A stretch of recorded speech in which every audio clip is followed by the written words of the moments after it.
২০১৩ সালে সিংগাইরের গোবিন্দল এলাকায় ৪ জনকে গুলি করে হত্যার ঘটনায় দায়ের হওয়া মামলায় সাবেক এমপি ও জনপ্রিয় কণ্ঠশিল্পী মমতাজ বেগমের ৬ দিনের রিমান্ড মঞ্জুর করেছেন আদালত। বৃহস্পতিবার ২২ মে মানিকগঞ্জে চিফ জুডিশিয়াল ম্যাজিস্ট্রেট আদালতে হাজির করা হয়। শুনানি শেষে আদালত তার ৬ দিনের রিমান্ড মঞ্জুর করেছেন। বৃহস্পতিবার সকাল ১০:৩০টার দিকে কাশিমপুর কেন্দ্রীয় কারাগার থেকে তাকে আদালতে আনা হয়। শুনানিতে তার পক্ষে আইনজীবী হিসেবে উপস্থিত ছিলেন খোরশেদ আলম ও জাহিদ খান উজ্জ্বল।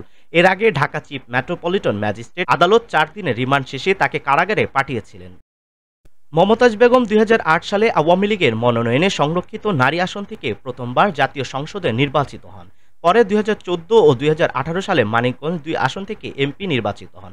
তবে ২০২৪ সালের জাতীয় নির্বাচনে তিনি দলীয় বিদ্রোহী প্রার্থী জাহিদ আহমেদ টুলুর কাছে পরাজিত হন।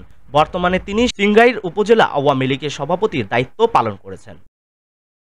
তার বিরুদ্ধে পরিবহন, চাঁদাবাজি, টেন্ডার নিয়ন্ত্রণ, চাকরি বাণিজ্য সহ বিভিন্ন অভিযোগে একাধিক মামলা রয়েছে মানিকগঞ্জ ও ঢাকার বিভিন্ন থানায়। এছাড়া এমপি থাকা অবস্থায় বিএনপির প্রতিষ্ঠাতা জিয়াউর রহমানকে নিয়ে বিতর্কিত মন্তব্য ও সংসদ অধিবেশনে গান গেয়ে আলোচনায় আসেন তিনি। এদিকে আদালত চত্বর ঘিরে উত্তেজনা ছড়িয়ে পড়ে। শতাধিক বিক্ষুব্ধ জনতা মমতাজের ফাঁসির দাবিতে বিক্ষোভ শুরু করে।